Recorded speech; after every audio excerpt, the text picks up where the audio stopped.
করতে চায়, খাটো করতে চায়, দোষ বুঝতে চায়, এরা এর অর্থ এবং ব্যাখ্যা অন্যভাবে করে রাসূল সাল্লাল্লাহু তাআলা আলাইহি ওয়াসাল্লামকে সাধারণ মানুষের কাতারে এনে দাঁড় করায় উচ্চারণ করুন নাউজুবিল্লাহ। বাহ্যিক অর্থ দিয়ে কেউ যুক্তি দেয় যে হুজুর সাল্লাল্লাহু তাআলা আলাইহি ওয়াসাল্লাম আমাদের মতন মানুষ, কিন্তু আল্লাহ বলেছেন আমি বাহ্যিক আবয়বে তোমাদের মতন মানুষ, আভ্যন্তরীণ আমি তোমাদের মতন নই। রাসূল সাল্লাল্লাহু আলাইহি ওয়াসাল্লাম যদি আমাদের মতনই হতো, রাসূল সাল্লাল্লাহু আলাইহি ওয়াসাল্লাম সময় বেসাল করেছেন, আমরা সেটা করা সম্ভব? লাগাতার রোজা, কোনো খাওয়া দাওয়া ছাড়া আমরা রোজা রাখি, সেহরি খাই, ইফতার করি। রাসূল সাল্লাল্লাহু আলাইহি ওয়াসাল্লাম সময় বেসাল ছিল, ইফতারও ছিল না, সেহরিও লাগাতার। আল্লাহ রাসূলের এই সময় বেসাল দেখে সাহাবায়ে কেরাম সিদ্দিক আকবর সময় বেসাল শুরু করলেন। দেখা যাচ্ছে বিছানা থেকে উঠতে পারতেছেন, খাওয়া দাওয়া না করলে উঠে যাবে না, তো ওই দুর্বল হয়ে যায়, দৃঢ় হয়ে যায়। রাসূল সাল্লাল্লাহু আলাইহি ওয়াসাল্লাম বললেন তোমরা কি আমার মতন, যে আমার মতন তোমরা সময় বেসাল করছো? আমাকে তো আল্লাহ খাওয়ায়, আল্লাহ পান করায়, সেটা তো তোমাদেরকে করায় না। তাহলে আমরা যদি রাসূলের মতো হতাম, আল্লাহ আমাদেরকে খাওয়ায়, তো ঠিক কিনা বেটি? আল্লাহ রাসূল বলেন আমাকে আল্লাহ খাওয়ায় এবং পান করায়, তোমাদেরকে তো তা করায় না, তোমরা কিভাবে পারবা সময় বেসাল? এটা তোমাদের পক্ষে সম্ভব নয়, কারণ তোমরা আমার মতো নয়, আমি তোমাদের মতো নয়। উচ্চারণ করুন সুবহানাল্লাহ।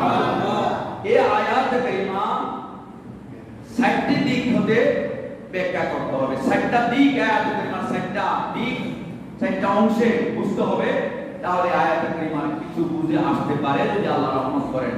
প্রথমে এই আয়াতের উদ্দেশ্য কি, এই আয়াতটি আল্লাহ নাযিল করার উদ্দেশ্যটা কি ছিল, উদ্দেশ্যটা বুঝতে হবে, কারণটা বুঝতে হবে। দ্বিতীয়ত হুজুর সাল্লাল্লাহু আলাইহি ওয়াসাল্লামকে মানুষ ইত্যাদি সাধারণ শব্দে ডাকা শরীয়ত সম্মত কিনা। রাসূল সাল্লাল্লাহু আলাইহি ওয়াসাল্লামের মানুষকে যেভাবে সাধারণ শব্দ দিয়ে আহ্বান করা হয়, আখ্যা দেওয়া হয়, এই রকম সাধারণ শব্দে রাসূল সাল্লাল্লাহু আলাইহি ওয়াসাল্লামকে ডাকা যাবে কিনা, এটা শরীয়ত সম্মত কিনা ডাকাটা, এটা একটা দ্বিতীয় দিক। তৃতীয় হচ্ছে শরীয়ত এবং যুক্তিবিজ্ঞান, যে কোনো দিক হতে হুজুর সাল্লাল্লাহু তাআলা আলাইহি ওয়াসাল্লাম বাস্তবিকই কি আমাদের মতন মানুষ? তোমার শরীয়ত, যুক্তি, বিজ্ঞান আর অন্যান্য যে দিকগুলো রয়েছে, বিভিন্ন দিকে যদি গবেষণা করা যায়, আসলে কি রাসূল সাল্লাল্লাহু আলাইহি ওয়াসাল্লাম আমাদের মতন মানুষ? এটা হচ্ছে তৃতীয় দিক। চতুর্থত হচ্ছে যদি রাসূল সাল্লাল্লাহু আলাইহি ওয়াসাল্লাম যদি না হয়, তাহলে মিসলুকুম দ্বারা এই আয়াতে কি বোঝানো হয়েছে, যে মানুষের মতন বলা হয়েছে, এটা দ্বারা কি বোঝানো হয়েছে রাসূল যদি মানুষে না হয়। চতুর্থত হচ্ছে ইউহা ইলাইয়া, এই শব্দ দ্বারা কি বোঝাতে চেয়েছেন।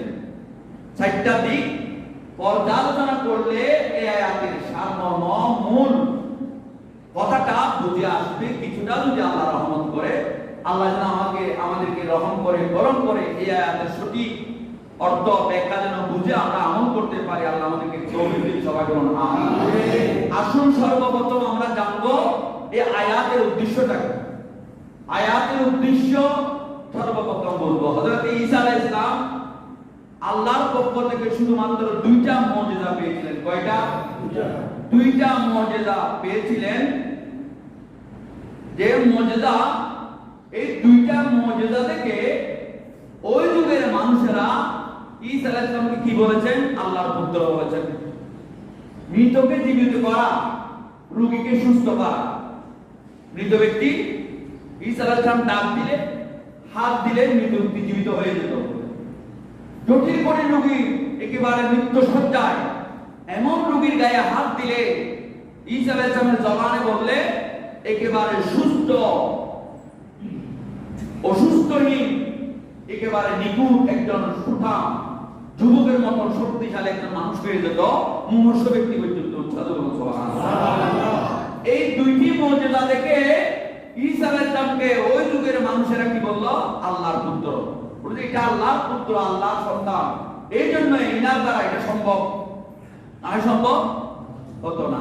একটা উদ্দেশ্য আয়াতের উদ্দেশ্যের মধ্যে ইহুদিরা হযরত উযাইর আলাইহিস সালামের একটি মুজিজা দেখেছিলেন।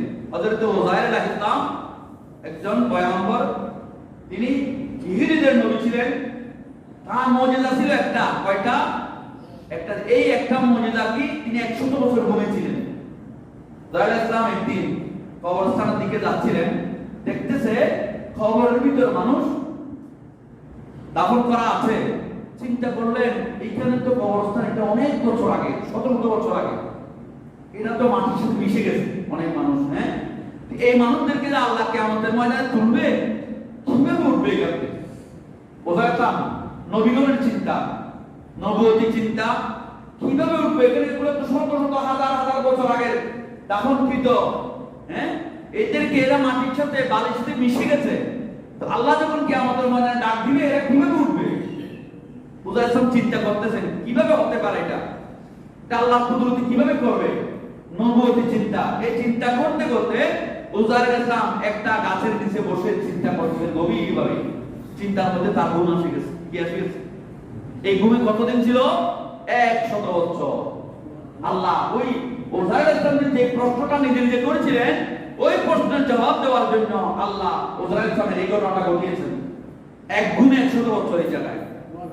100 বছর পর যখন ঘুম থেকে উঠলেন, আর জায়গা চিনতেছে না। পাশে বিল্ডিং উঠে গেছে, বাজার হয়ে গেছে, নদী নালা হয়ে গেছে, অথবা অনেক গর্ত ছিল ওগুলো ভরে অনেক কিছু হয়ে গেছে, শান শৌকত করা হয়ে গেছে, আধুনিকতা এসে গেছে। আমি তো ঘুমাচ্ছিলাম, কিছুই ছিল না এখানে, তা গাছের গোড়ায় আমি বিশ্রাম নিলাম, ঘুম থেকেই উঠলাম। এই ঘটনা, এত ঘটনা কেমনে ঘটলো? আচ্ছা, যে বিষয় না ওদের ইসলাম আল্লাহর কাছে, আল্লাহ একটু বুঝতেছি না কি করবো এখানে। সামান্য সময়ের মধ্যে আল্লাহ বলে নজরায় সামান্য সময় 100 বছর। 100 বছর তুমি ঘুমাইছিলে, আল্লাহ কেন এই ঘটনাটা কেন ঘটলো? তুমি কি চিন্তা করো না কবর থেকে মানুষ কিভাবে আমি উঠাবো? বলে আল্লাহ চিন্তা করেছিলাম, সেটার জবাব তুমি পেয়েছো। তুমি যদি 100 বছর ঘুমিয়ে থাকো, তোমার একটা কেশ নষ্ট হয় নাই। 100 বছর পর তোমাকে অক্ষত পাবে, নিখুঁত পাবে, তোমাকে ঘুম থেকে তুলে আবার স্বাভাবিক জীবনে ফিরিয়ে এনেছি আমি। তাহলে ওদেরকে কি কবর থেকে তোলা আমি আল্লাহর জন্য কঠিন হবে? তখন উজাইর বললেন, না আল্লাহ, কোনো অবস্থাতে আপনার পক্ষে কোনো কাজ কঠিন নয়। আমি চিন্তা করছিলাম কিভাবে সম্ভব হতে পারে, তার জবাব আমি পেয়ে গেলাম। সুবহানাল্লাহ। এবং উজাইর ইসলামের 100 বছর ঘুমের এই মুজিজাটা থেকে ইহুদিরা উজাইর ইসলামকে আল্লাহর পুত্র বলে বসলেন। বলে ইনি আল্লাহর পুত্র হবে? আমরা তো ঘুম যাই, ঘুম থেকে উঠি, এরকম ঘুম তো হয় না, এত লম্বা ঘুম তো, আর এত লম্বা ঘুম থেকে উঠাও সম্ভব না। এটা যখন সম্ভব হয়েছে, নিশ্চয়ই তিনি আল্লাহর পুত্র। সুবহানাল্লাহ। মুশরিকরা ফেরেশতাকে আল্লাহর কন্যা হিসেবে বিশ্বাস করে। একটা জাত আছে মুশরিক, ইহুদি, নাসারা, মুশরিক, এগুলো এক একটা বিশ্বাস এরা ফেরেশতাগণকে আল্লাহর কন্যা মনে করে, আল্লাহর মেয়ে। ফেরেশতাগণ কি মেয়ে? আমরা কি বিশ্বাস করি ফেরেশতাগণ মেয়েও নন, পুরুষও নন? ফেরেশতাগণ আল্লাহ কোনো আত্মীয়স্বজন নয়, আল্লাহ কোনো আত্মীয়স্বজন নাই। আল্লাহ বলেন, কুল হুয়াল্লাহু আহাদ, আল্লাহুস সামাদ, লাম ইয়ালিদ ওয়া লাম ইউলাদ। আল্লাহ কোনো মা বাবা নাই, আল্লাহও তার মা বাবা নন, আল্লাহ কোনো আত্মীয়স্বজন নাই। কিন্তু এরা মনে করে, মুশরিকরা, ফেরেশতাগণ হচ্ছে আল্লাহর কন্যা। কিন্তু ফেরেশতারা তো কন্যাও নয়, মেয়েও নয়, পুরুষও নয়, কিছুই নয়। এরা একজন আল্লাহ, একজনের সৃষ্টি, নূরের সৃষ্টি। এরা খায়ও না, পিয়েও না, ঘুমায়ও না, বিশ্রাম নেয় না, এরা ক্লান্ত হয় না, এদের কিছু নাই। এদের কাজ হচ্ছে শুধু আল্লাহ যাকে যেই জায়গায় নিয়োগ করেছেন সেই কাজে নিয়োজিত হয়ে যাচ্ছেন।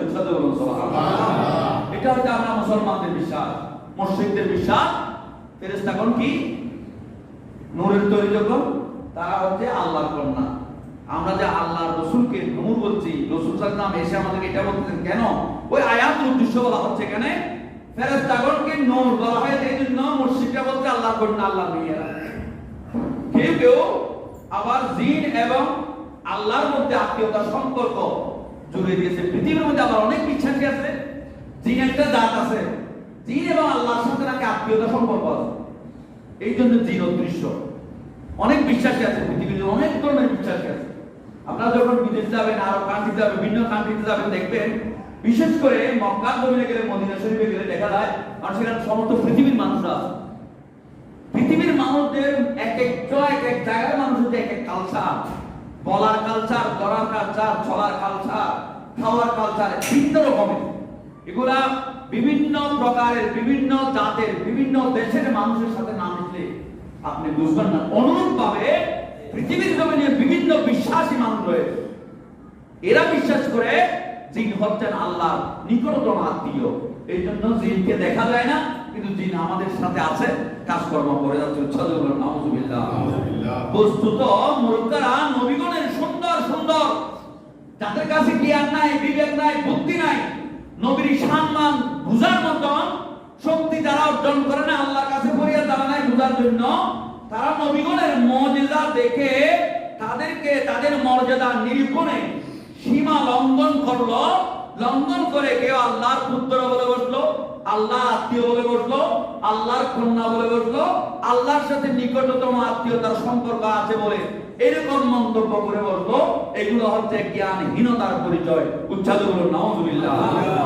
অনেক বেদিন নবীগণকে আমাদের মতো মানুষ আকীদা পোষণ করে, যাদের কাছে দ্বীনের সঠিক জ্ঞান নাই, কোরআন সুন্নাহর সঠিক জ্ঞান নাই, কোরআনকে হাদিসকে সঠিকভাবে বুঝার জ্ঞান নাই। তারা একটা শব্দ দেখে, একটা লফজ দেখে সেটার শাব্দিক অর্থ করে নবীকে সাধারণ মানুষের কাতারে এনে দাঁড় করাইছেন। নবীগণের আসল অবস্থান থেকে বাড়ানো বা কমানো কোন অবস্থাতেই যাবে না, এটা কারো অধিকার নাই। সুবহানাল্লাহ। নবীগণের শান কমানো যাবে না, নবীগণের শান বাড়ানো যাবে না, এই অধিকার কোন মানুষের। আর নবীগণের শান, মান, মর্যাদা এগুলো তো আল্লাহ দিয়েছেন। আল্লাহ যেটা নবীগণকে মর্যাদা দিয়েছেন, এরপরে আর কারো মর্যাদা নাই, এরপরে আর কারো শান নাই। নবীগণের শান হচ্ছে সর্বোচ্চ। উচ্চারণ করুন সুবহানাল্লাহ।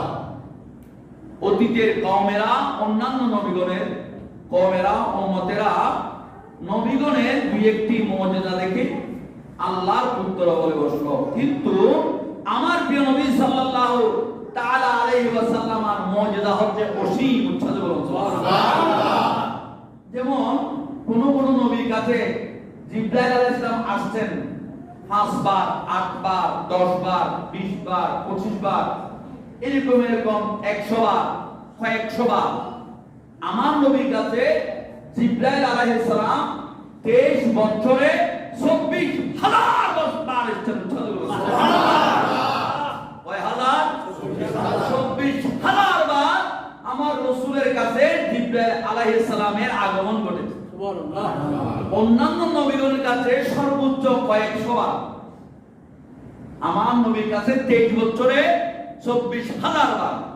নবীগণ তো, অন্যান্য নবীগণ তো হাজার হাজার বছর এসেছেন, 900 বছর, 1300 বছর, 1,500 বছর, 2,000 বছর, 2,500 বছর এরকম হায়াত তিনারা পেয়েছেন, আল্লাহ দিয়েছেন।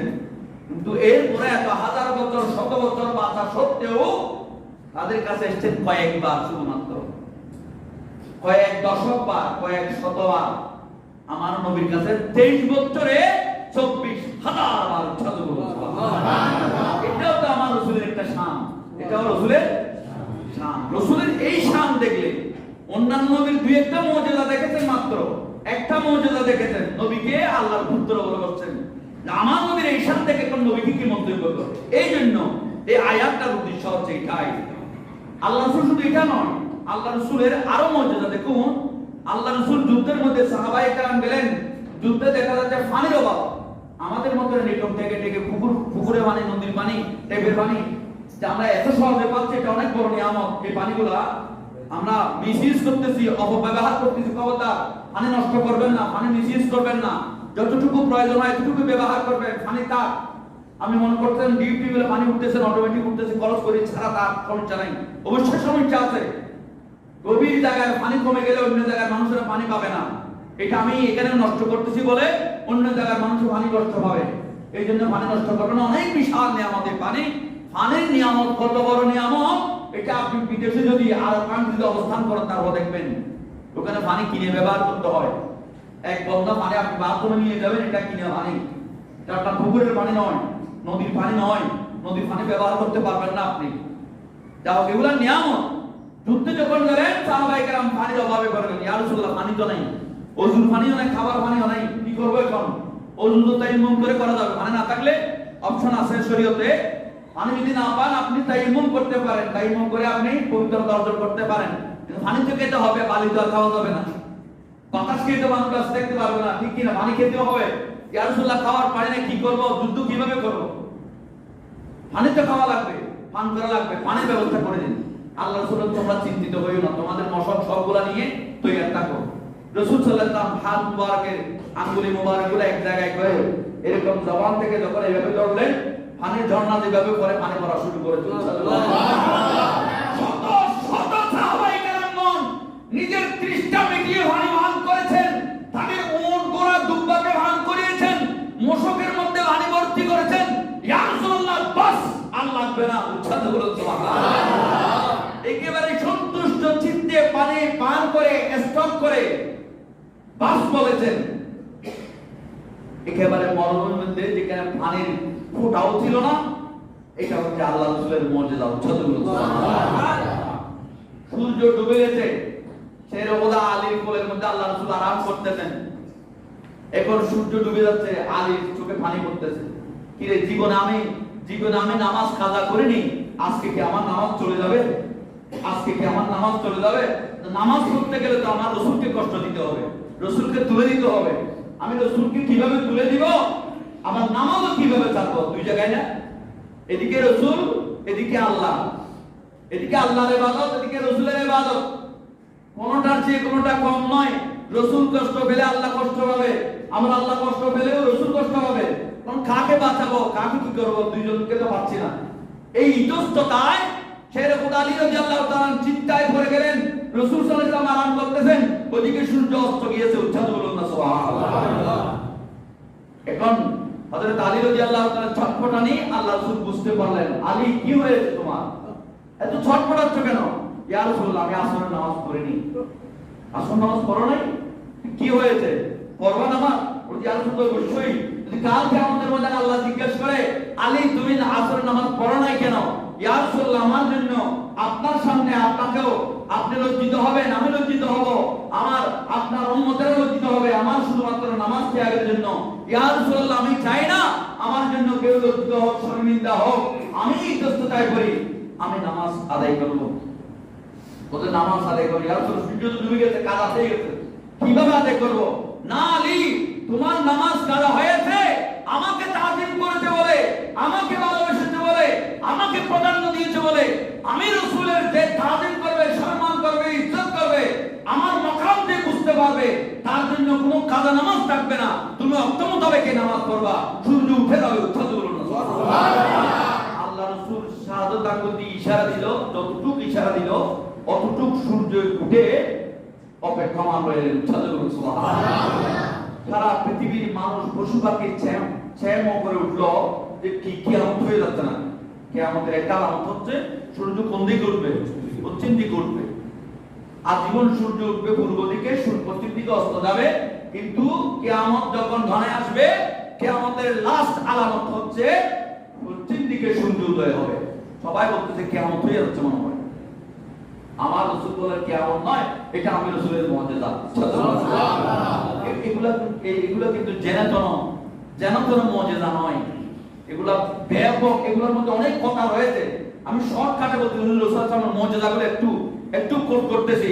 রাসূল সাল্লাল্লাহু আলাইহি ওয়াসাল্লামের আটটা মুজিজা, প্রিয় নবী ইশারায় বৃষ্টি হতো। বৃষ্টি যখন হতো না, বৃষ্টি হতো রাসূল সাল্লাল্লাহু আলাইহি ওয়াসাল্লাম বেসার শরীফের পরে পর্যন্ত যখন বৃষ্টির অভাবে, পানির অভাবে মক্কা মদিনার মানুষ হা হা করত, পানি পাচ্ছে না, নামাজ আদায় করতেছে, পানি পাচ্ছে না। হযরত আয়েশা সিদ্দিকা রাদিয়াল্লাহু তাআলা আনহার কাছে আসছে মানুষ, মদিনার মানুষ, হুজুর আমাদের একটু দোয়া করেন না।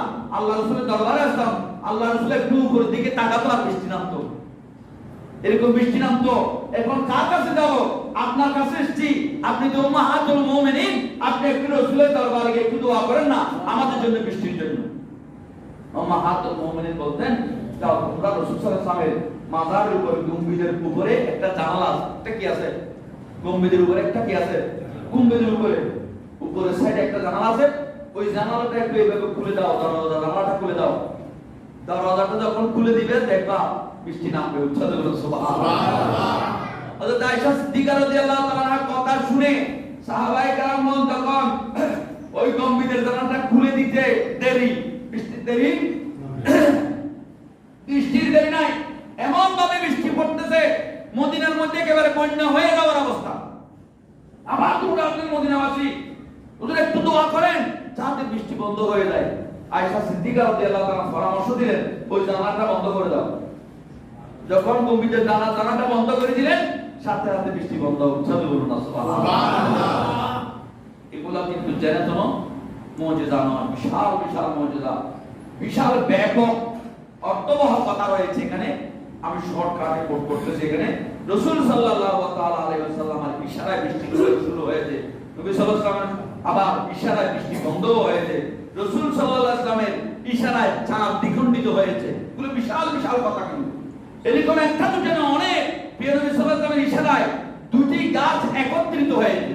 রাসূল সাল্লাল্লাহু আলাইহি ওয়াসাল্লামের সাথে গাছ কথা বলেছেন, পাথর কথা বলেছেন, বালি কংক্রিট কথা বলেছেন, বনের পশু কথা বলেছেন আল্লাহ রাসূলের সাথে। উচ্চারণ বলুন না সুবহানাল্লাহ। শুধু তাই নয়, আকাশের চাঁদ পর্যন্ত আমার রাসূল গোলমা থাকা অবস্থায় আমার রাসূলের সাথে কথা বলে বলে আমার রাসূলকে খেলা দিতেন, আনন্দিত রাখতেন। আকাশের চাঁদ জমিনের মধ্যে আমার রাসূলের সাথে কথা বলতেন। উচ্চারণ বলুন সুবহানাল্লাহ। শুকনো কাঠ, আপনারা জানেন যে কাঠের উপর দাঁড়িয়ে আল্লাহ রাসূল মেহরাবে দাঁড়িয়ে খুতবা দিতেন, এটার নাম হচ্ছে উস্তনে হান্নানা। এই গাছের টুকরা হচ্ছে একটা খেজুর গাছের টুকরা, মরা গাছ। গাছটা কি জীবিত? গাছটা মরা গাছ। গাছের একটা অংশ এটা এরকম বসিয়ে এখানে দাঁড়িয়ে আল্লাহ রাসূল খুতবা দিতেন। একজন সাহাবী আসলেন, ইয়া রাসূলুল্লাহ, আমার ইচ্ছা হচ্ছে আমি একটু এই আপনার মেহরাবটা একটু সুন্দর করে দেব, এটা একটু চেঞ্জ করে আর একটু সুন্দর করে দেব, ফাঁকা করে দিব, সিঁড়ি করে দিব, এখানে কষ্ট হচ্ছে আপনার। রাসূল সাল্লাল্লাহু বললেন, হ্যাঁ করে দাও। মসজিদ নির্মাণ করে দিলে সওয়াব আছে কি নেই? আল্লাহ রাসূল সাহাবায়ে কেরাম যখন আশা করলেন যে মসজিদ তুমি নির্মাণ করে দাও, সুন্দর করে দাও, একটা সওয়াবের কাজ। তুমি যদি মসজিদ নির্মাণ করো, মসজিদে সাহায্য সহযোগিতা করো, আল্লাহ তোমার জন্য বেহেশতে একটা ঘর নির্মাণ করবে। সুবহানাল্লাহ। আমার রাসূল সাহাবায়ে কেরামদেরকে বলতেন, মসজিদ নির্মাণ করো একেবারে একটা বাবুই পাখির বাসার মতন হলেও, কারণ তুমি দুনিয়া একটা মসজিদ নির্মাণ করবে, আল্লাহ তোমার জন্য জান্নাতে একটা মহল নির্মাণ করবে। আমাদের কি সবার কি এক একটা মসজিদ নির্মাণ করা কি সম্ভব? সম্ভব হলেও যদি এই চৌকিদের উপরে যদি সবাই একটা একটা মসজিদ নির্মাণ করি, তাহলে কোন মসজিদে কে নামাজ পড়বে? ঠিক না বেঠিক? এই জন্য আমরা কি করবো, একটা মসজিদে যেখানে আমাদের মহল্লার মসজিদ আছে, এই মসজিদগুলোর যে কাজকর্ম চলতেছে এগুলো যেন পারফেক্টলি সুন্দরভাবে হয়, সেখানে আমরা সাহায্য সহযোগিতা করবো। ঠিক না বেঠিক? এই মসজিদেরও কাজ চলতেছে মাশাআল্লাহ, আপনাদের অনুদানে মসজিদের দ্বিতীয় তালার ভিতরে কাজ ফিনিশ হয়ে গেছে। সবাই বলে আলহামদুলিল্লাহ। এগুলো আপনারা সহযোগিতা করেছেন বলে হয়েছে। টাইলসের কাজ বাকি আছে, ইনশাআল্লাহ টাইলসের কাজও কিছুদিন পর করা যাবে। বাইরে দেখতেছেন আপনারা, বাইরে হাঁটলে দেখবেন দ্বিতীয় তলার ডানে বামে এবং মসজিদের পিছনে পশ্চিম দিকের অংশ, সামনের দিকের অংশ, চতুর্দিকের অংশ আস্তরবিহীন ভাবে আছে। আমরা একটা ক্যালকুলেশন করেছি, চতুর্দিকে যদি আমরা আস্তরণ করি, আমাদের প্রায় এর হতে হবে কম না, কেবল কম করে হলে 50,000 টাকার কাজ আছে। এটা সাধারণ একটা জ্ঞানে আমরা একটা করলাম। 50,000 টাকার কাজ আছে। চতুর্দিকে আস্তরণটা যদি ক্লিয়ার করতে পারে, মাশাআল্লাহ মসজিদের বাইরের দিক অত্যন্ত সুন্দর লাগবে। আপনারা মনোরম একটা পরিবেশে নামাজ আদায় করতে পারেন। এই মসজিদ যেখানে বসে আছি, এই মসজিদটা অনেক উচ্চ মাকামের মসজিদ। এটা কোনো সাধারণ মনে করবেন না, এটাকে সাধারণ মনে করবেন না। এটা দৈর্ঘ্য কত ছোট হতে পারে, এটা কি মধ্যে অনেক বাড়ি। সুবহানাল্লাহ। এটা কি মধ্যে অনেক বাড়ি। এখানে যদি আপনি খালেস ইখলাস নিয়ে যদি নামাজ দাঁড়ান, এই নামাজ আপনাকে কথা বলবে, এই নামাজ আপনার সাথে কথা বলবে ইনশাআল্লাহ। সুবহানাল্লাহ। এটা সাইনজাল বিশ্বলি সাইনজাল হযরত সৈয়দ জিয়াউল হক মেজবান্ডারি কাদ্দাসা সিররুল আজিজের নামের সহিত সম্পর্কিত একটা মসজিদ। এই মসজিদের সাথে বেলায়েতের সম্পর্ক, এই মসজিদের সাথে আওলাদের রাসূলের সম্পর্ক, এই মসজিদের সাথে আল্লাহ রাসূলের সম্পর্ক, এই মসজিদের সাথে হুদ লা ইলাহা ইল্লাল্লাহ সম্পর্ক। সুবহানাল্লাহ। এখানে দান করলে দান এটা এত দ্রুত গতিতে কবুল হবে এবং তার জন্য সুপারিশ করার জন্য আওলাদে গাউসুল আজম, আওলাদে রাসূলগণ রয়েছেন। সুবহানাল্লাহ। এজন্য এটার বেনিফিট আলাদা পাবেন, আলাদা বিষয়ে পাবেন, আলাদা একটা প্যাকেজে পাবেন। এই জন্য যারা যতটুকু পারেন সাহায্যের হাত বাড়িয়ে দেবেন। আজকে এসছে মাশাআল্লাহ আমাদের কাছে অনুদানের আসছে মোহাম্মদ জাহেদ ভাই 2500 টাকা দিয়েছেন। উচ্ছ্বাস বলুন আলহামদুলিল্লাহ। জাহেদ ভাইয়ের এই অনুদানকে আল্লাহ কবুল করুন, সবাই বলুন আমিন। তার ধনের মধ্যে দৌলতের মধ্যে আল্লাহ ফুলন্ত বরকত নসিব করুন, আমিন। 2500 টাকার বদলে 2.5 কোটি টাকা আল্লাহ যেন বরকত দান করে, সবাই বলুন আমিন। অদূর ভবিষ্যতে যেন তিনি 2.5 লক্ষ টাকার অনুদান দিতে পারেন, আল্লাহ যেন সেই ব্যবস্থা করে দেন, সবাই বলুন আমিন। আলহামদুলিল্লাহ। আরো শুকরিয়া আদায় করছি আমাদের মসজিদের এই সহকারী ইমাম সাহেব হাফেজ মোহাম্মদ আলী, তার মা এবং বাবার জন্য 500 টাকা দিয়েছেন, সবাই বলুন আলহামদুলিল্লাহ। আল্লাহ কবুল আর মঞ্জুর করুক, আমিন। আল্লাহ মা বাবা দুজনের জীবনের গুনাহকে maaf করে দিন, আমিন। আল্লাহ তার আয় রোজগারের মধ্যে বরকত দিন, আমিন। মা বাবার প্রতি যে মহব্বত, যে সম্মান, যে ইজ্জত দেখিয়েছেন, আল্লাহ যেন তাকে দুনিয়ার জমিনে ইজ্জতওয়ালা, মানওয়ালা, সম্মানওয়ালা, তাকতওয়ালা, কুওয়াতওয়ালা, মহব্বতওয়ালা যেন আল্লাহ বানায়, এবং তার সন্তানগণ যেন তাকে অনুরূপ তার চেয়ে বেশি ইজ্জত এবং সম্মানের অধিকারী করেন, আল্লাহ সেই তৌফিক দান করুন, আমিন। আমার আরেকজন ভাই বিদেশ থেকে এসেছেন বেশ কিছুদিন হলো, এনামুল হক ভাই। অনেক অবদান রয়েছে এখানে, অনেক অবদান রয়েছে মসজিদে হোক, পাড়ায় হোক, মহল্লায় বলেন এবং আত্মীয় স্বজনের কাছে বলেন, যার যার ভাই বেড়াদর বন্ধু বান্ধবদের বলেন, এই এনামুল হক ভাইয়ের অনেক অবদান রয়েছে। ভাই দীর্ঘদিনে আসছে বিদেশ থেকে, এখন একটু অসুবিধায় পড়ে গেছে। ইনশাআল্লাহ তিনি যাওয়ার জন্য চেষ্টা করতেছেন। তিনি যদি যেতে পারেন ইনশাআল্লাহ আবার তার সেই দানের হাত আগের চেয়েও আরো বেশি বাড়িয়ে দেন, সবাই বলুন আমিন। আল্লাহ যেন ভাই এনামুল হককে অতি সত্তর বিদেশের জমিনে গিয়ে তার কবিলের সাথে, তার মালিকের সাথে সম্পর্ক করে যেন কোটি কোটি কোটি কোটি টাকা যেন ইনকাম করতে পারে, রোজগার করতে পারে, আল্লাহ তাকে তৌফিক দান করুক, আমিন। বলতেছিলাম রাসূল সাল্লাল্লাহু আলাইহি ওয়াসাল্লাম বলেছেন কি, মসজিদ নির্মাণ উসদুনে হান্নানা যখন নির্মাণ করে দিলেন মেহরাব, উসদুনে হান্নানা এটাকে এক পাশে রাখে দিচ্ছে না। আমরা তো এটাকে যদি চেঞ্জ করি, এটা কোথায় নিয়ে যাবে? কিন্তু ফেলে দেওয়া যাবে না, এটা মসজিদে ব্যবহার হয়েছে, এটা কোনো কাজে ব্যবহার করা যাবে না। এখানে যদি ব্যবহার না হয় এক জায়গায় রেখে দিতে হবে হেফাজতে, অথবা মাটি পুঁতে দাফন করতে হবে, কেউ ব্যবহার করতে পারবে, এটা বেচাও বিক্রি করা যাবে না। মসজিদে জিনিস উসদুনে হান্নানাকে মসজিদে এক কোণায় রেখে দেওয়া হলো, মেহরাব একটু আলাদা করে করা হয়েছে, নতুন করে করা হয়েছে। আল্লাহ রাসূল যখন মেহরাবে উঠে যখন খুতবা দিচ্ছিলেন, ওই উসদুনে হান্নানা কাঁদতেছে, উসদুনে হান্নানা কাঁদতেছে। সাহাবায়ে কেরাম এদিকে কি করতেছে, কে কাঁদতেছে? এখানে খুতবা হচ্ছে, আল্লাহ রাসূল খুতবা দিচ্ছেন, আমরা শুনতেছি, কাঁদতেছে কি? সবাই এদিকে দিক খুঁজতেছে, খুঁজতে খুঁজতে আল্লাহ রাসূল বলতেন, তোমরা এদিকে দিক খোঁজার দরকার নাই, আমি জানি কে কাঁদতেছে। বলে ইয়া রাসূলুল্লাহ কে? বলে আমার উসদুনে হান্নানা। সুবহানাল্লাহ। উসদুনে হান্নানা কার? আমার। আল্লাহ রাসূল বলেন, শব্দগুলো খেয়াল করবেন, আমার উসদুনে হান্নানা কাঁদতেছে। ইয়া রাসূলুল্লাহ কেন? বলে আমার বিয়োগে, আমার খেদমত থেকে আলাদা হয়ে গেছে বলে আমার গোলামি করতে পারতেছে না, আমার গোলামি থেকে জুদা হয়েছে বলে আমার জুদার বেদনায় এই উসদুনে হান্নানা আমি রাসূলের জন্য কাঁদতেছে, আমি রাসূলের প্রেমে। সুবহানাল্লাহ। উসদুনে হান্নানা মরা না পর্যন্ত রাসূল চিনে, আর দুশমন রাসূলুল্লাহ রাসূলকে চিনে না। উচ্চারণ করুন সুবহানাল্লাহ। যতক্ষণ পর্যন্ত নবীকে চিনবে না, ততক্ষণ পর্যন্ত ঈমানদার হতে পারবে না। নবীকে চিনবে না, তোমার নামাজ হবে না। নবীকে চিনবে না, রোজা হবে না, দান হবে না, খায়রাত হবে না, কোনো কিছুরই বেনিফিট হবে না যদি তুমি রাসূলকে না চিনো। উচ্চারণ করুন সুবহানাল্লাহ। ওয়া মিনান নাসি মান ইয়াকুলু আমান্না বিল্লাহ ওয়া বিল ইয়াউমিল আখির ওয়া মা হুম বিমুমিনিন। তুমি আল্লাহকে চিনো, আল্লাহকে জানো, আল্লাহকে মানো, আখিরাতকে মানো, কিন্তু নবী মানো না, তুমি কোনো মুমিন নও। আল্লাহ বলেন তুমি মুমিন নও। ওয়া মা হুম বিমুমিনিন, তুমি মুমিন নও। তুমি আমি আল্লাহকে স্বীকার করো, আখিরাতকে স্বীকার করো, আমার নবীকে স্বীকার করো না, তুমি মুমিন নও। মুমিন হতে পারবে না যতক্ষণ পর্যন্ত নবী চিনবে না। উসদুনে হান্নানা নবীকে চিনেছেন, এটা কত বড় মুজিজা। একটা মৃত গাছ আমার রাসূলের সাথে কথা বলছে, তুমি কাঁদছো কেন? ইয়া রাসূলুল্লাহ, আপনার গোলামি করেছি, আমি গোলামি থেকে কেন বাদ পড়লাম? আমি কি ভুল করেছি? আমার কি ভুল হয়েছে? আমি ক্ষমা চাই ইয়া রাসূলুল্লাহ, আমাকে আপনার গোলামিতে নেন। আমি আপনার গোলামি করতে করতে ভাড়া হতে চাই, আমি গোলামি থেকে বাদ গেলাম কেন? বলছেন তুমি বাদ যাও নাই, আমার একজন সাহাবী আশা করেছেন এটাকে একটু উন্নত মান করার জন্য, আমি তাকে ইজাজত দিয়েছি, আমি তাকে মসজিদের খেদমত করার অনুমতি দিয়েছি, তোমাকে বাদ দিই নাই, তুমি আছো তো। বলে আসলে এই আশাটা আমার কাছে শান্তি লাগছে না। তখন আল্লাহ রাসূল কি করলেন, ওই মেহরাবের নিচেই উসমান হান্নাকে দাফন করার নির্দেশ দিলেন। আমি মেহরাব যদি নতুন করিও ওই মেহরাবটা যেন আমার নিচে থাকে। উসমান হান্না আল্লাহ রাসূলের মেহরাবের নিচে এখনো দাফন অবস্থায় রয়েছে। সুবহানাল্লাহ। মদিনা শরীফে যদি যান আল্লাহ রাসূল যেখানে নামাজ দাঁড়িয়ে নামাজ পড়াতেন ওই মেহরাবটা এখনো আছে। যদি বা নতুন মেহরাব এখন মসজিদটা আরো বাড়িয়ে সামনের দিকে নেওয়া হয়েছে, সামনের দিকের মেহরাবটা এখানে, আল্লাহ রাসূলের ওই মেহরাবটা এই জায়গায় অতটুক হবে। এখান থেকে আসরটা থেকে প্রায় 20 ফিট নিচের দিকে আল্লাহ রাসূলের মেহরাব আছে। আল্লাহ রাসূলের মেহরাবের পাশে সিদ্দিক আকবরের মেহরাব আছে, এখনো আছে মেহরাবগুলো। আল্লাহ রাসূল যেই জায়গায় দাঁড়িয়ে খুতবা দিতেন খুতবার জায়গাটা আছে, বর্তমান সময়ে খুতবাটার জায়গাটা আছে।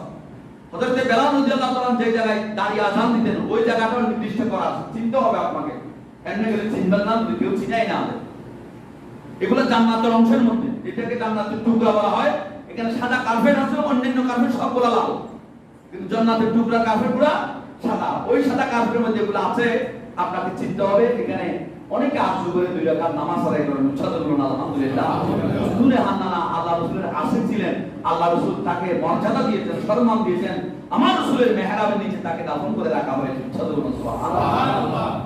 কতগুলো মুজিজা রাসূলের, কয়টা মুজিজা কোট করবেন আপনি? কয়টা মুজিজা কোট করতে পারো? শুকনো কাঠ পর্যন্ত আল্লাহ রাসূলের সাথে কথা বলেছেন। সামান্য খাদ্য দিয়ে বিরাট কাফেলাকে আল্লাহ রাসূল সন্তুষ্ট করেছেন। ক্ষুধার জায়গায় যুদ্ধের ময়দানে সাহাবায়ে কেরাম হাহা করতেছেন, কিছুই না খাবারের জন্য। রাসূল সাল্লাল্লাহু আলাইহি ওয়াসাল্লাম বললেন, আমাদের কাছে কি কোন দুধ আছে না? দুধ আছে, দুধ দহন করো। দুধে নেই, ওদের ওলার মধ্যে দুধ শুকায় গেছে, খাবার নাই তো দুধ করতে কাটবে, একটু পাও কিনা দেবে। অনেক কষ্ট করে একটা পেয়ালার মধ্যে একটুখানি দুধ তলার মধ্যে ছিল। রাসূল বললেন এগুলো নিয়ে আসো।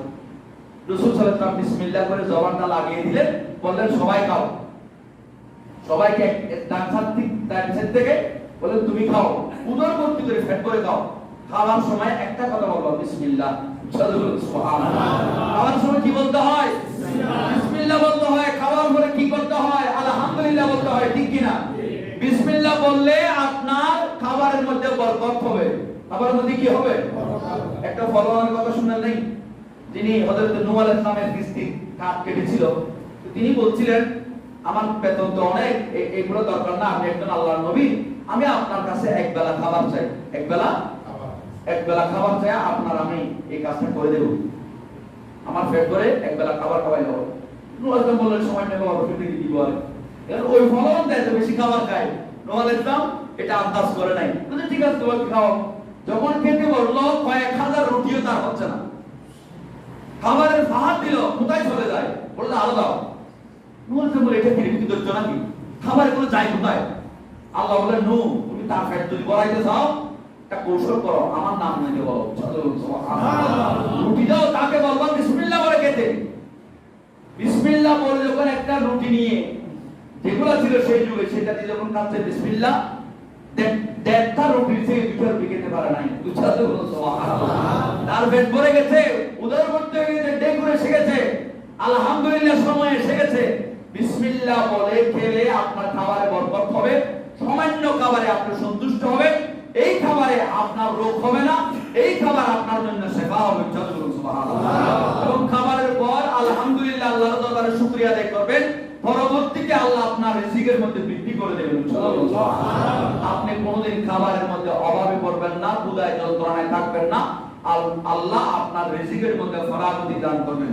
উচ্চারণ করুন আলহামদুলিল্লাহ। আমার রাসূল বললেন বিসমিল্লাহ করে শুরু করো।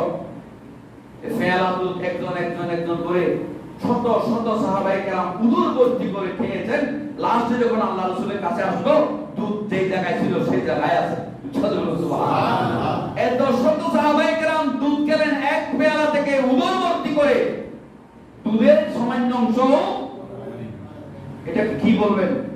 কত বিশাল মুজিজা এটা। এই মুজিজা দেখে আল্লাহ রাসূলকে একটু কি বলবেন? মক্কার জমিনের মানুষেরা, মদিনার মানুষেরা ওই আয়াতের উদ্দেশ্যে বলতেছে, কেন আল্লাহ রাসূলকে বলেছেন ইয়া রাসূল আপনি বলে দিন, আমি আল্লাহ বলছিলাম কুল ইন্নামা আনা বাশারুন মিসলুকুম, আমি তোমাদের মতন বাহ্যিক অবয়বে। এই শব্দটা এক করতে হবে, না বাংলা অনুবাদ ভুল হবে। এর অনুবাদ করে রাসূল কুল বলে দিন, রাসূল সাল্লাল্লাহু আলাইহি ওয়াসাল্লাম আমাদের মতন মানুষ, এটা এরকম না।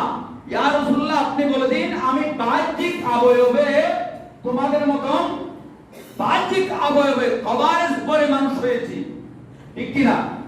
নিউ মার্কেটে ফুটবল আছে না, শাড়ি পরা দাঁড় করা রাখছে, আছে কি নাই? মেমি সুপার মার্কেটে শাড়ির দোকানে প্রচুর সুন্দর সুন্দর মহিলা শাড়ি পরে দাঁড়িয়ে আছে দোকানের সামনে। এগুলো কি মানুষ? মানুষের মতন, মানুষের মতন কিনা? মানুষের মতন, মানুষ নয়।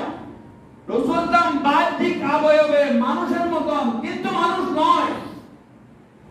যদি রাসূল তামকে যদি মানুষ বলেন, মতন থাকে যদি মানুষ বলা হয়, তাহলে মিমি সুপার মার্কেটের সেই শাড়ির দোকানের সামনে দাঁড়িয়ে থাকা সেই রমণীদেরকে তুমি বিয়ে করে নিয়ে আসুন, কেউ আনবে? মাংলা দিলেও তার না বিয়ে করে, এত সুন্দর মেয়ে আনবে কেউ? কেন? এরা মানুষের মতন, কিন্তু মানুষ নয়। আল্লাহ বলছেন আমার রাসূল মানুষ নয়, বাহ্যিক অবয়বের মানুষের মতন। তোমাদেরকে শিক্ষা দেওয়ার জন্য, নামাজ শিক্ষা দেওয়ার জন্য, রোজা শিক্ষা দেওয়ার জন্য, ব্যক্তিগত জীবন কিভাবে পরিচালিত করতে হয় সেটা শিক্ষা দেওয়ার জন্য, সামাজিক জীবন, রাষ্ট্রীয় জীবন থেকে শুরু করে জন্ম থেকে মৃত্যু পর্যন্ত কিভাবে জীবন পরিচালনা করবা সেটা প্র্যাকটিক্যাল শিক্ষা দেওয়ার জন্যই আমার রাসূল বাহ্যিক অবয়বে মানুষ হয়ে তোমাদের মধ্যে এসে উচ্চারণ করুন সুবহানাল্লাহ। আমাদের মতো নয়। ইনশাআল্লাহ এর আলোচনা আরো হবে। যারা আপনারা হাদিয়া, তোহফা, নজরানা মসজিদের জন্য দিবেন, মসজিদ কমিটির সদস্যরা আপনাদের পাশে আছে, নাম লিখে অঙ্কটা লিখে দেন। ইনশাআল্লাহ আখেরি মুনাজাতে সকলের জন্য দোয়া করা হবে। মসজিদ আমাদের কি করতে হবে, ঠিক কিনা? আমরা চাইলে বাইরে থেকে একজন মানুষ আনতে পারি। বাইরে থেকে একজন মানুষকে বলে আমাদের মসজিদের কাজ হচ্ছে না, 50,000 টাকা দরকার, এমন মানুষদের 50 লক্ষ টাকা দিবে, এটা আমাদের জন্য ইজ্জত হবে? এই জায়গায় কি মানুষজন নাই? ওই জায়গার মানুষজন কি ভাত খায় না? এরা কি ন্যূনতম পয়সা হলে ইনকাম করে না? আমাদের জন্য লজ্জা হবে না? চাইলে বাইরে থেকে আনতে পারি, আনবো না, আমাদের কাজ আমরাই করবো, ঠিক কিনা? ঠিক। বাংলাদেশ সরকার দেখিয়েছে কিনা পদ্মা সেতু নির্মাণ করে? বিশ্বব্যাংক টাকা দিবে না? জাপান চলে গেছে, চীন চলে গেছে, অন্যান্য রাষ্ট্ররা চুক্তি করে চুক্তি ভঙ্গ করেছে, করবো না। রাজনৈতিক পলিসি আছে এগুলো, এগুলো হচ্ছে কি? কিন্তু বাংলাদেশ সরকার কি করেছে? মাননীয় প্রধানমন্ত্রী বলতেছেন আমার দেশের টাকা দিয়ে আমরা পদ্মা সেতু নির্মাণ করব করব করব, সমস্ত পৃথিবীকে দেখাই দেব আমি পারি। চাইলে তোমাদের অনুদান নেওয়া মানে আমি পারছি না সেই জন্য নয়, তোমাদের সহযোগিতা, বন্ধুত্ব সুলভ আচরণটা অব্যাহত রাখার জন্য সহযোগিতা চাই, কিন্তু অপারগ বলে নয়, ঠিক কিনা? অপারগ বলে নয়। অনুরূপভাবে আমরা বাইরের মানুষের অনুদান নিব, আমরা অপারগ হয়ে নয়, বন্ধুত্ব সুলভ আচরণে যদি ওইভাবে আনি আমাদের যোগ্যতা প্রমাণ হবে। এই জন্য যার যার স্থান থেকে সহযোগিতা করবো। আমি আরেকবার বলেছিলাম, যারা একেবারে পাচ্ছেন না, সমস্যা নেই, আপনার মনে আছে, পকেটে নেয়, কি করবেন? আল্লাহ না দিলে কোথা থেকে দিবেন? আপনি আপনার ইনকাম না থাকলে কোথা থেকে দিবেন? কিন্তু যেখানে আমি 5 টাকা বক্সে দিই, 50 টাকা দিতে পারি, তো পারি কিনা? 50 টাকা দেওয়া তো কোনো ব্যাপার নয়, যে কেউ পারবে। 100 টাকা যে কেউ দিতে পারে। যারা একটা সিমেন্টের বস্তা দেওয়ার সমর্থন নাই, 100 টাকা দেন, বক্সের মধ্যে ফেলে দেন, আপনাদের এই টাকাও কাজে লাগবে। আমরা যদি প্রতিদিন এই দুজন মিস্ত্রি, দুজন জোয়ারে যদি কাজ করে 2,500 টাকা বেতন দিতে হয়, 10 দিন যদি কাজ করে প্রায় 25,000 টাকা বিল আসে। 10 দিনের কাজ, মিনিমাম 10 দিনের কাজ আছে। এখানে বাইরে যে কাজটা বললাম 50,000 টাকা যেটা টার্গেট দিলাম, এই টার্গেটটা আরো বেশি হতে পারে, কিন্তু দিলাম মিনিমাম। 10 জনের চাইলে 5,000 টাকা করে দিলেও 10 জন দিলেও কাজ হয়ে যাবে, হবে কিনা? 10 জন মানুষ এখানে নাই, আছে কি নাই? 10 জন কে আছেন? 10 জন নিজে নিজে সিলেক্ট করেন। শাইন সাহেব বাবাজান যদি দয়া পেতে চান, শাইন সাহেব বাবাজান আপনাকে মদিনাওয়ালা রাসূলের কদমে কবুল করে দিবেন। দেখি 5,000 টাকা করে 10 জন মানুষ কে দিতে পারেন, কে শাইন সাহেব বাবাজানকে ভালোবাসেন। আজকে পরীক্ষা হয়ে যাবে, আখেরে মুনাজাতের আগে দেখি কয়েকজনের নাম আমি শুনতে চাই। আগামী জুমার আগে 10 জন ব্যক্তি চাই শুধু 5,000 টাকা করে, শুধু 5,000 টাকা করে। আমার মার জন্য 5,000 টাকা, আমার বাবার জন্য 5,000 টাকা, মা বাবার জন্য 5,000 টাকা। মাশাআল্লাহ। এক ভাই, আপনার নাম? পরিচয় নামটা রাখেন। আরেক ভাই, ওনার নাম মুক্তার হোসেন, ইকবাল হোসেন, মারহাবা। ওনার নাম আমির হোসেন, মারহাবা। 5,000 টাকা, মাশাআল্লাহ। 10,000 টাকা দিল। ইনশাআল্লাহ আপনারা ওই আখেরি মুনাজাতের আগে আপনারা বলে ফেলেন, ইনশাআল্লাহ নামগুলো লিখা হবে, দোয়া করা হবে, মা বাবার জন্য দোয়া করা হবে। মা বাবা তো আমাদেরকে দুনিয়ায় দেখিয়েছেন, এখানে এনেছেন, সেই মা বাবার নামে যদি করতে না পারি আমরা তো সুসন্তান হতে পারবো না। আল্লাহ আমাদের সকলকে কবুল করুক, সবাই বলুন আমিন। ইনশাআল্লাহ যারা দিচ্ছেন সাইন সাহেব বাবাজান আপনাদের জন্য সুপারিশ করবে। মদিনাওয়ালা রাসূলের কদমে আপনাদেরকে কথাই দিবে, ইয়া রাসূলুল্লাহ আমার গোলাম আমার কথা বলেছে বলে এরা না বলে নাই, হাত বাড়িয়ে দিয়েছেন, ইয়া রাসূলুল্লাহ আপনি কবুল করেন। উচ্চারণ করুন সুবহানাল্লাহ। তো সময় না বলতে পারছি না, যদি আপনারা ডকুমেন্ট চান আমি দিতে পারি। সাইন সাহেব বাবাজান কিভাবে কাকে কখন দিনক্ষণ সহ বলতে পারি। মদিনাওয়ালা রাসূলের কদমে কবুল করাইছেন, পৌঁছাইছেন, চেয়েছেন, সাইন সাহেব বাবাজানকে খুশি করেছেন, পৌঁছাইছেন রাসূলের কদমে, আল্লাহ রাসূলের কদমে বসাই দিয়ে মদিনা শরীফ থেকে এসেছেন, এরকম প্রমাণও আছে। উচ্চারণ করুন সুবহানাল্লাহ। ইনশাআল্লাহ সাইন সাহেব বাবাজান মসজিদের খেদমত, সামাজিক খেদমত, মানুষের উপকার করা, মানুষের সেবা করা, এটা বেশি পছন্দ করতেন, এটা বেশি পছন্দ করতেন, বেশি পছন্দ করেন এটা। সাইন সাহেব বাবাজান বলে আমাকে দিও না, আমি ফকিরের ছেলে না, আমি বাচ্চা ছেলে বাচ্চা, আমি দিই আমি নিই না, এরকম বলতেন। তোমার যদি কিছু করতে হয়, আমাকে যদি খুশি করতে চাও, মানুষের সেবা করো, মানুষের সেবা করো, মসজিদ নির্মাণ করো, খানকা নির্মাণ করো, আল্লাহ ওয়ালা মানুষকে বানানোর জন্য চেষ্টা করো, রাস্তাঘাট নির্মাণ করো, গরিব দুঃখীদেরকে সাহায্য করো। আমি সাইন সাহেব বাবাজান তোমার সাথে আছি। উচ্চারণ করুন সুবহানাল্লাহ। আপনি মসজিদে দিয়েছেন ৫,০০০ টাকা, সাইন সাহেব বাবাজান কতটুকু খুশি হয়েছেন ইনশাআল্লাহ আপনি টের পাবেন, সময় লাগবে না। আল্লাহ সকলকে কবুল করুক, আমিন আমিন। আমি আরো কয়েকজনের নাম শুনতে চাই আখিরি মুনাজাতের আগে, এবং 10 জন পারফেক্টলি 10 জনের নাম ইনশাআল্লাহ আগামী জুমাবার আমার হাতে আসবে। এই আশা রেখেই আমি আমার তাকরীর শেষ করছি। আসসালামু আলাইকুম ওয়া রাহমাতুল্লাহি ওয়া বারাকাতুহু।